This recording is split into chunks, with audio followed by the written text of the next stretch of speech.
hello. Hello. How are you? Great. Excellent. I like when I log on and there's already people here because then I'm like, yes, I'm not alone. Oh, yeah.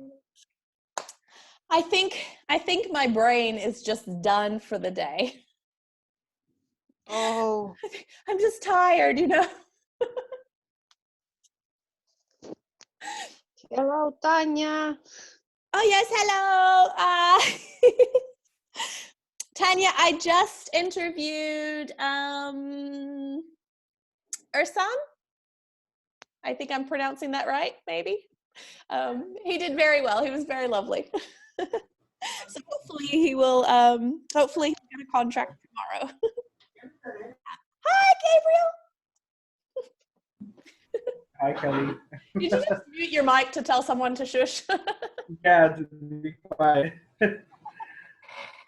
Oh, let me turn my microphone up. I had it down. It has been a long day. I didn't even teach today. I had 22 interviews today. Wow. That's a lot of learning mom and dad. I'm tired of learning mom and dad. Have to mix it up or something. I don't know. So it's been a big day. But I can't complain. How many classes did you do today, Gabriel? 25. Straight. Yeah, I started at 6:30, didn't finish till 7. Straight. That is it. I am super impressed. I'm tired when you message me how much you've done. Yeah, I'm on the road to make well over 6K this month also. I'm striving for that 7 so that I can take off all of next month. Just gonna take a month off. Yeah, I need it. I've been working straight and I'm just so tired. I know every time we've messaged, every now and then it's kind of like, you just make me tired. Yeah, I thought I worked a lot. It's like you tell me, have you started classes? I'm like, I have no time to even log into my other job. I'm just working so much. My schedule's so full. I'm like, if I even add 2 more classes, I think I'm just gonna bomb. No, I understand. That's totally okay. And so Tanya did 5. Everyone's taught today, not me. I feel like I'm lazy now. But that's awesome. Yeah, I know I think everyone is really, really busy now, especially with the virus and everyone being stuck at home. It's just everywhere that I work with or know about, they're all just completely. Classes are packed and booked. Yes, yeah, definitely. And it seems like it may be continuing for a little while. Because I don't know if you saw the announcement, but iTutorGroup's also given their platform so that teachers can teach the students from home. So it sounds like it's something that's actually seeming like it's maybe set up to go for a while. So we'll see. But yeah.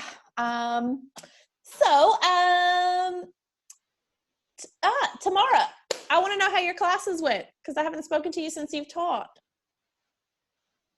I know you have your mic off. You can type it. Hello, can you hear me? Yes, I can. Yeah. How did your first classes go?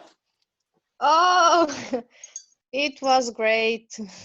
My first class, so something's happened on my computer and the page couldn't load and sorry. No, that's okay. I had a problem. So, all right. Sounds like you're getting sick.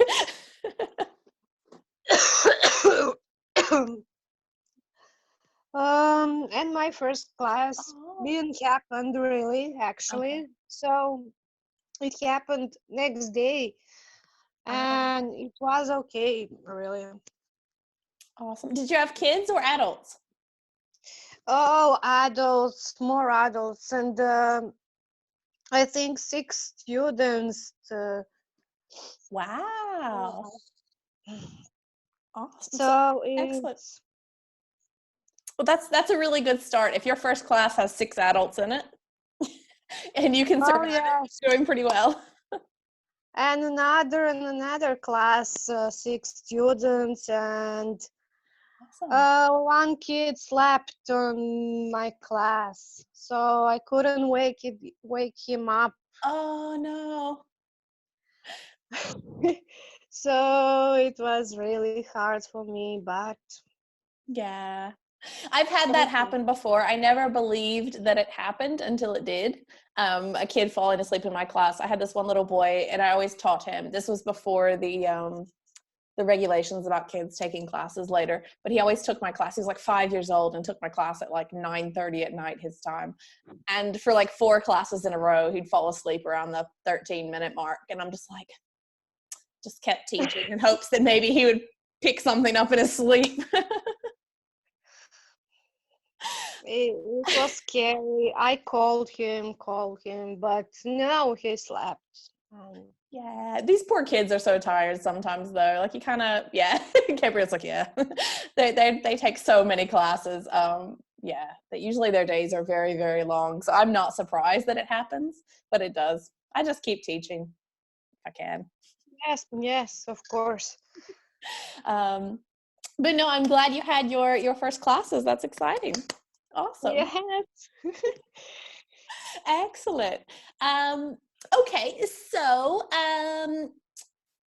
there's not I don't have anything hugely prepared for tonight. The idea was to talk about like doing feedback and progress reports, and then kind of how to manage your time between classes.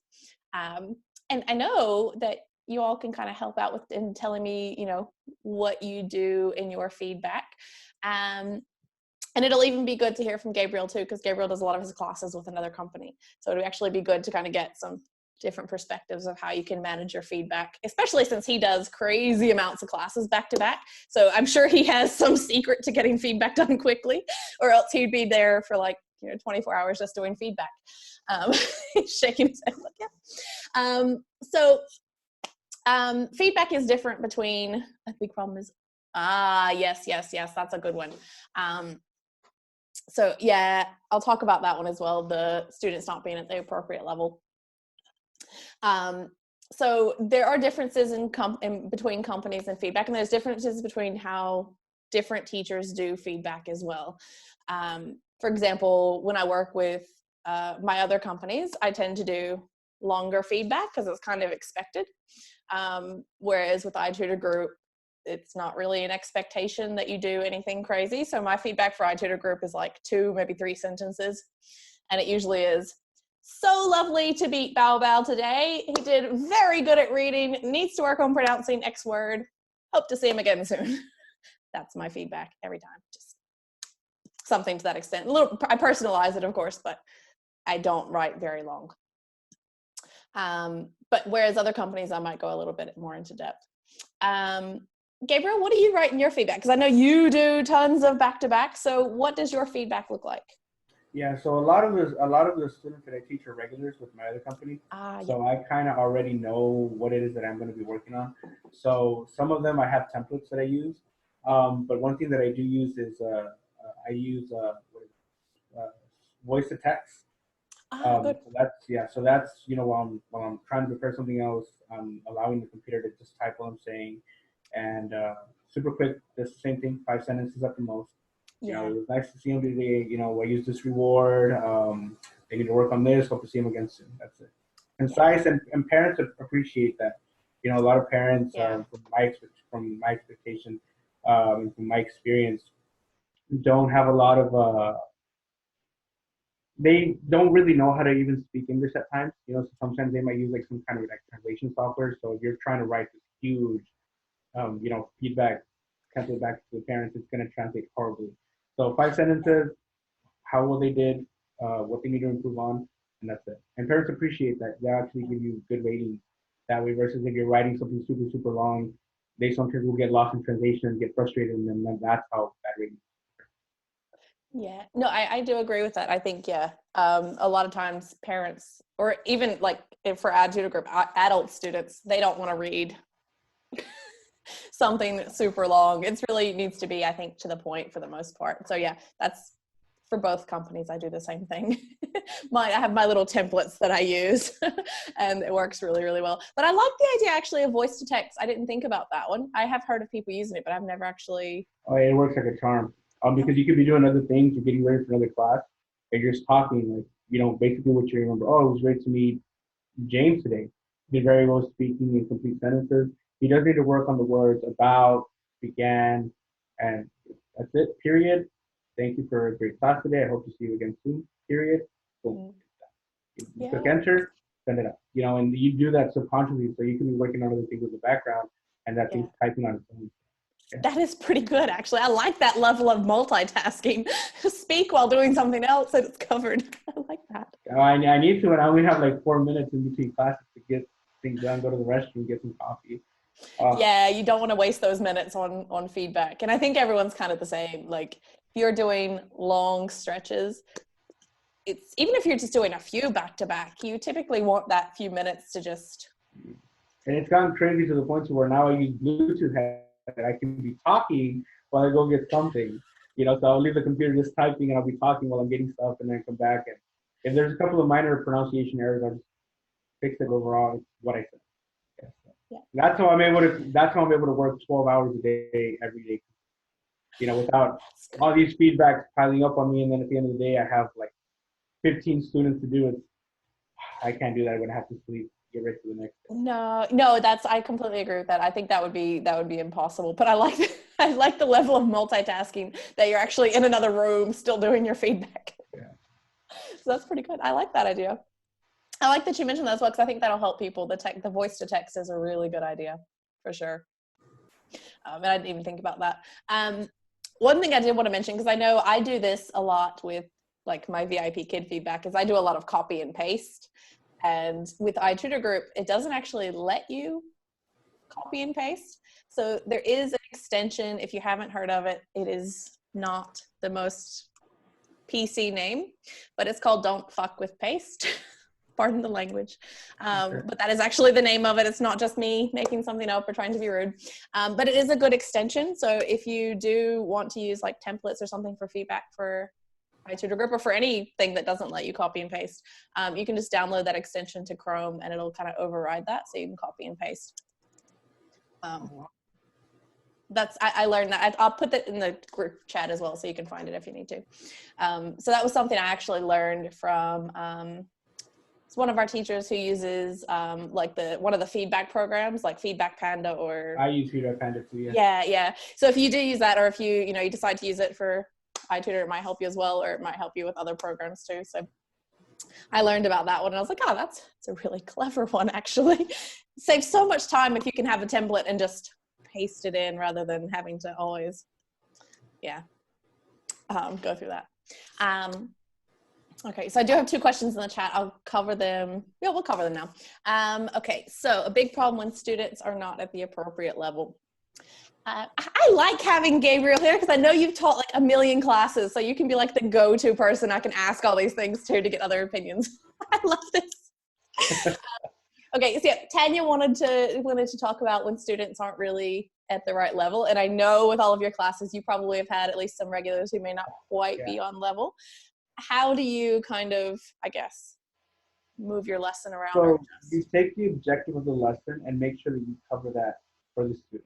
Right, so there's vocabulary in the lesson that the student needs to learn, so that you dumb it down for the student. If for whatever reason it's a level 10, for a tutor group, and the student's not even at that level, they may be like level 7, level 6, where they're barely learning sentence fragments.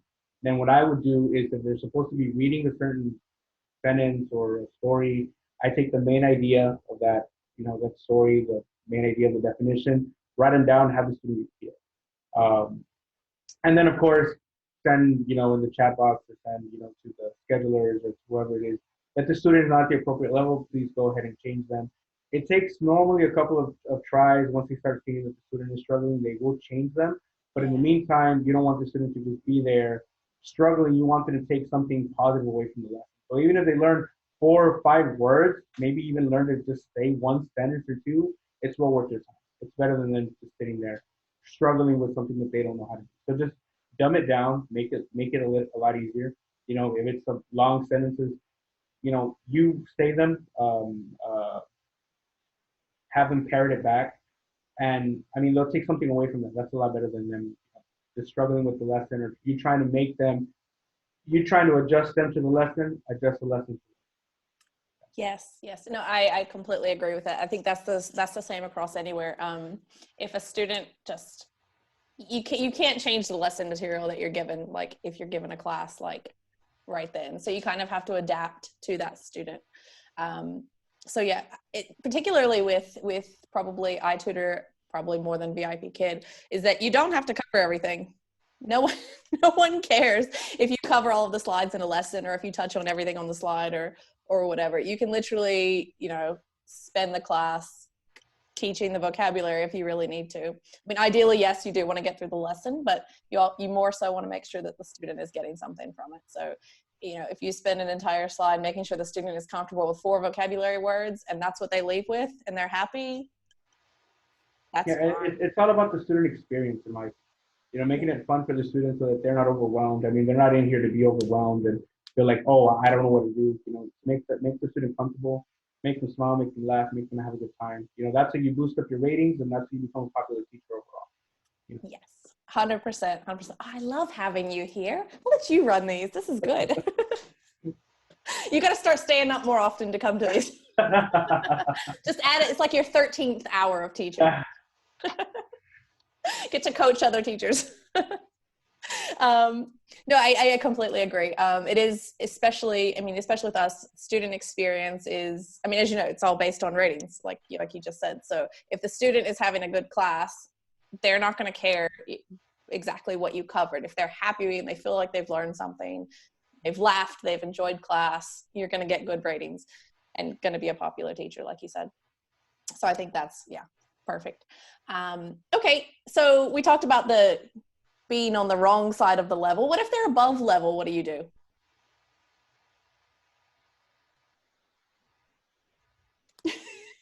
I'm mostly asking you. Oh, okay. I'm sorry. This is the other part of Tanya's question, because she was just asking if they're not on the right level. So they could technically be, you could have a level 3 that's really like a level 10 or something. If it's an advanced student, which I get a lot, especially in my other company where I work, where it's a lot of phonics, there's a lot of misplacement in those phonics classes where the students just basically start off at the very basic level because they want to cover the basics. The parents want them to cover the basics. The student really already knows it. Yeah. So I challenge them. So I elaborate on all my lessons. So for example, if I'm teaching a phonics class, and I'm basically just teaching them the vowels, or I'm teaching them the sounding, what I'll do is I'll go ahead, and I know the student already knows it, so then we'll go ahead and do sentence structures, and I'll go ahead and start, creating sentences with the words, having the student, challenge the student. Okay, so let's just say the vocabulary is winter. We're studying seasons. I had one earlier today. So the student is a very advanced 13-year-old student covering a 7-year-old lesson. And I have 18 slides to cover in 25 minutes, and the student's basically just running through them. I have to teach for the full 25 minutes. So what I'll go ahead and do is, I'm seeing that the student already knows the material. I'll go ahead and go back and say, hey, Carlos, can you make a sentence with this word, with the word winter? Oh, great. Okay, so what is the temperature for winter? Because I know that they know all these advanced terms. So I'll go ahead and challenge them more, right? And then from there, then they start asking open-ended questions. So I know now that they can have conversations. And it's just being able to engage a student in the lesson. It's such baby words, baby sentences, but it's just more about the student, practicing English, because that's the main reason why they take English courses, to, work on their pronunciation. Free talk is really important for a lot of these kids, and for the parents as well. That's the reason why they're having them take these classes, so they can speak to a native English speaker, right, and practice. So that's basically what I do, is I basically just elaborate on the lesson, so challenge them. A lot of these kids, they want to be challenged, and you'll start noticing with the more classes you start teaching, which students are capable of doing what and which are not. So yeah, you'll get some students that are very, very advanced for the lesson. Extend it. There's nothing wrong with having the student, hey, give me a sentence with each one of these words, and wow, that was great. So now you know what a compound is. Now we're gonna add like and, but, or, and just and it goes quick. By the time you know it, if it's a 25-minute lesson, what you had only 12 slides to work with, you extended it way past Yeah, no, I like that actually. I think that's a really good way to do it. It's not just extending, but even like making more challenges within your extensions as well. So if they, make sentences and they're quick at that, make that even harder for them to get them to practice more. So I like that. Yeah, that's a really good one. Exactly. And Tanya said make conversations. That's a really big one, especially for adult classes with us. That's how I extend every adult class. Because sometimes for adults, it's a little bit harder, I think, to, get them to make sentences, depending on the level, to get them to make sentences. But a lot of times I will talk about anything and everything with my adult students. It could be like tangentially related to a lesson. Not really, but I will talk about anything. So conversations are good too. That's a good one, Tanya. So I like both of those actually. Any kind of extensions, challenging them, because ultimately the goal is that they are speaking with a native speaker, or a fluent speaker rather. I think that's important in both accounts. Hi, Amanda. Hi. I did notice you there. Sorry I'm late. I had a class. I was just finished. That's totally fine. Are you surviving the storm up there? Are you in the storm? We are in the middle of the storm now. Yeah, it's not affecting the internet, thank goodness. But it's pretty bad.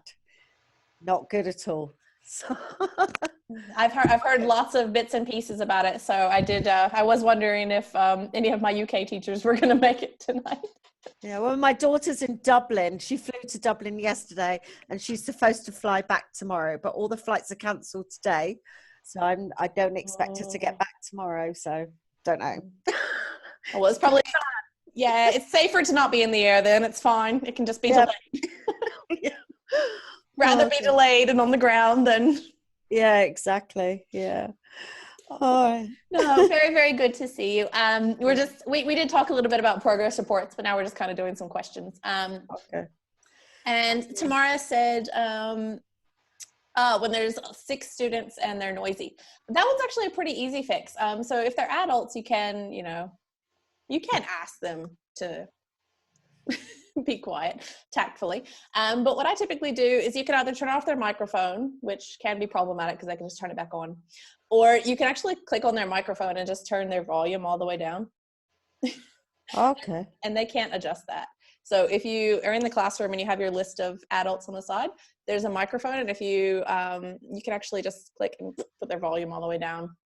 That's a good way to do it. So that will get rid of some of the noise, and it's not really offensive to them because technically their microphone's still on, so as far as they know they're talking and everyone can hear them. But if they do have a lot of background noise, you don't want it to affect all the other students. So that's probably the easiest way, is just to kind of turn them up and down as you need to kind of get them to participate or not. No problem. Well, since you are here, Amanda, what do you do with feedback? When you're leaving your feedback for your students, we'll touch back on that really quick. We were talking about ours earlier. What do you do when you write your progress reports? Basically the same thing for most of them. Depends on the student, obviously. Probably the worst thing I've had to leave so far was about being, I can't remember now. It wasn't bad. I didn't write anything bad. I just wrote, the first thing I had to write something negative was about, because not understanding what I was, or being very slow to answer. Now, when you've got 2 students and one's really quick and the other one takes forever to answer, and I was sitting there waiting and waiting, it was quite difficult. So I can't exactly remember what I wrote, but I know they gave me, that particular student gave me a 9 and said I spoke too fast. But the other one in the class gave me a 10. So I don't know. Well, no, it's a positive that you still got a 9. Though. 9 is still good. Yeah, I haven't, touch wood, I haven't had anything below a 9 yet. But saying that, I don't know. How do you work that though? If a student is so slow, but the other one's really quick, it's not fair on the other one to have to wait so long. I find that must be quite frustrating. I think that one is a hard one, actually. Because if it's a one-on-one class, I don't care if they're slow. I'll just sit there and wait for them. Right, yeah, exactly. That's not a problem. But when there's two, it's quite a problem, really. And these were this. I'm guessing this was a kids class, or it was an adults class. No, kids, but Kids, okay. I don't know, 13, 14 years old, you know. I was gonna say it might sound like maybe one was distracted with something. I reckon that's what if it was a teenager, I reckon they were probably doing something else. Maybe, I don't know, but that's quite difficult. I felt for the other one, you know. That one, I think if that's the case, not really. I think I would. You try to give them the equal speaking opportunities. Yeah, that's what I was trying to think of. I was like, you have to do that still as well. I guess I would. I'm for sure you did, but probably make sure I use their name very. Yeah, oh yeah, all the time. Assertively. I say assertively. Yeah. Don't have a response. It's like, oh, for goodness sake, you know. And you could see the other one sat there waiting, like, do.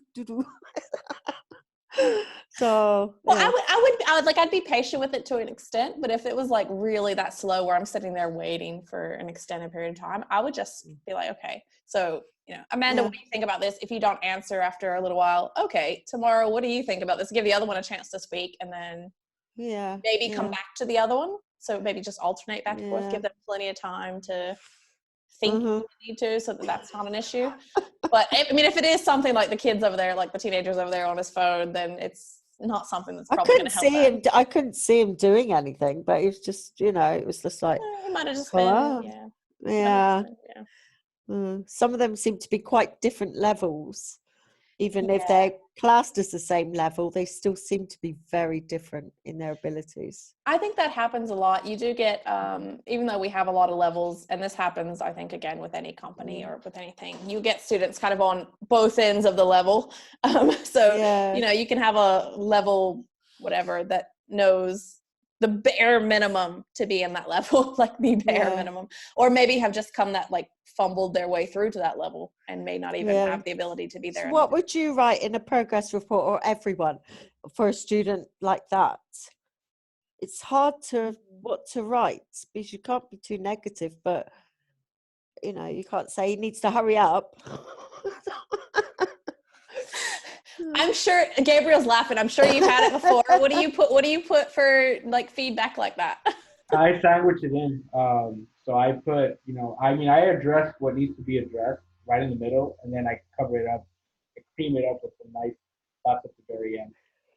I feel like it's beneficial to the student, for the parent, or if it's an adult, for them to really know, hey, you don't belong in this stuff, because I feel like what a lot of times they do is they just push students through the levels up until the point to where they get to a point to where they are just not going to be able to just get pushed through, and then I feel like that will create a negative experience for that teacher, and it's not even that teacher's fault. It's the previous teachers that have just been pushing them in, and so what I usually do is I'll tell them, politely, especially when it's my older students, hey, you know what, I need you to work on this, or with the parents, I need you to focus on reading.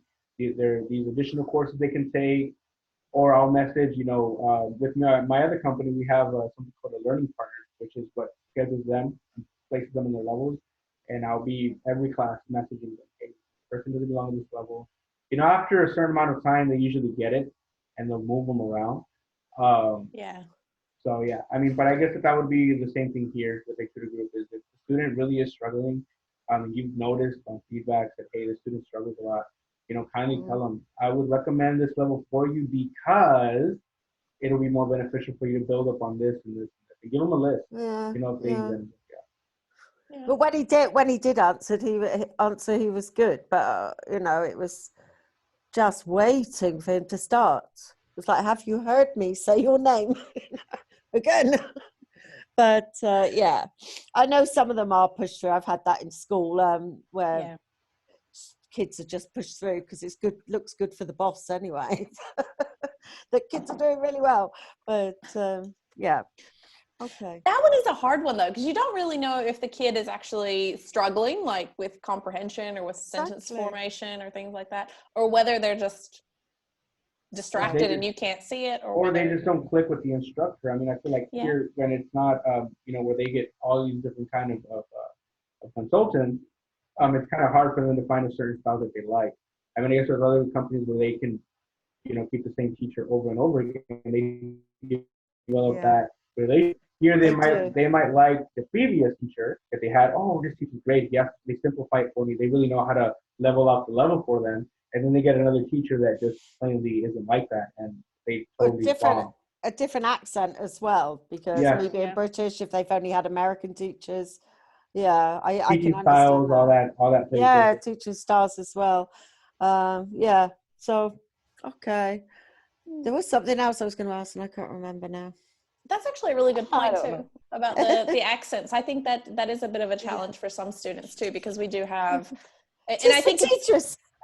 Well, it's really good on one hand, because I think it is important for students to know or be able to recognize more than one accent, because they're not just always going to hear one type. So I think it is quite good that they hear lots, but it can be really hard for certain levels, I think, if they're hearing, they have 5 different teachers in a week.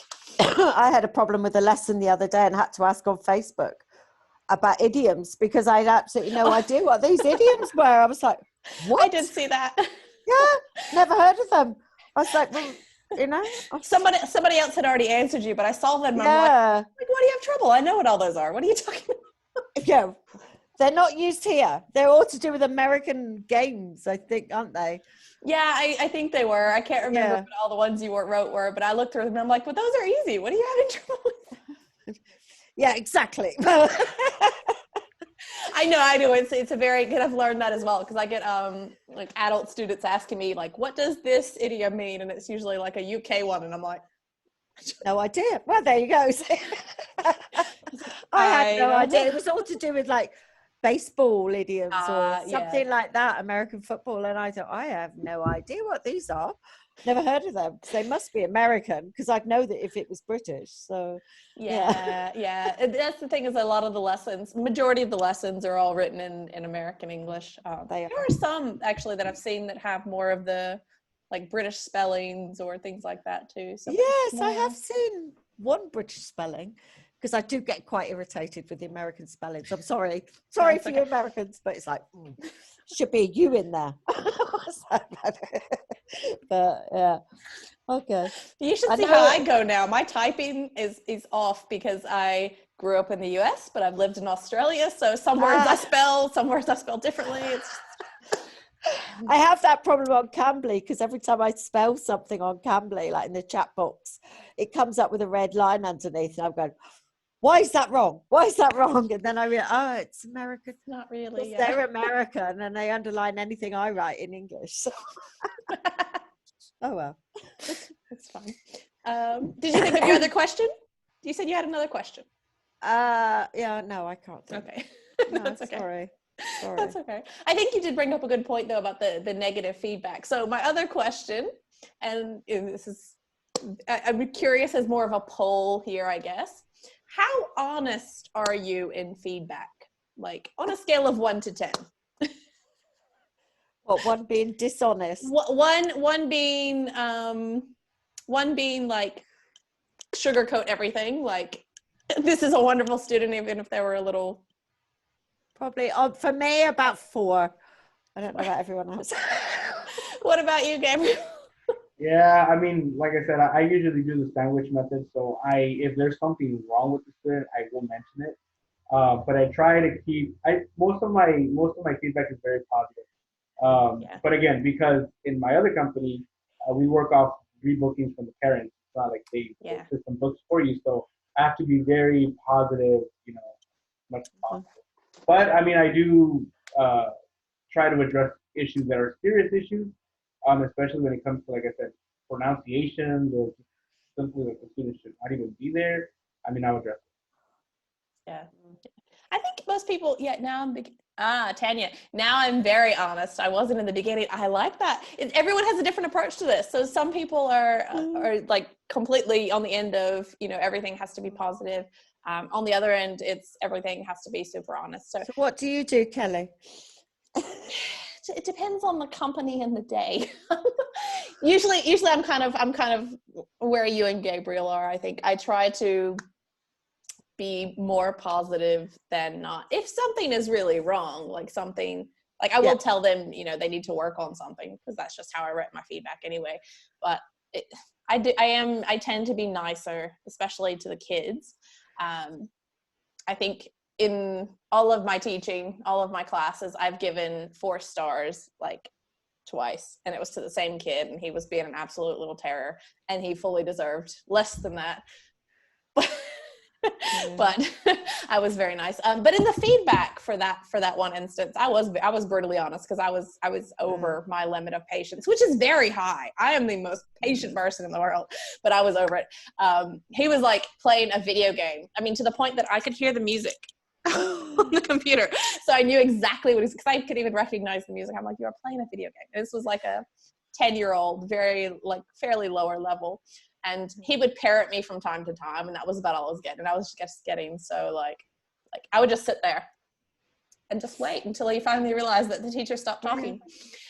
So I was brutally honest in that feedback, and it worked because Mom was there next week, and I was like, yes. But for the most part, I'm kind of on the same end as you guys. I will.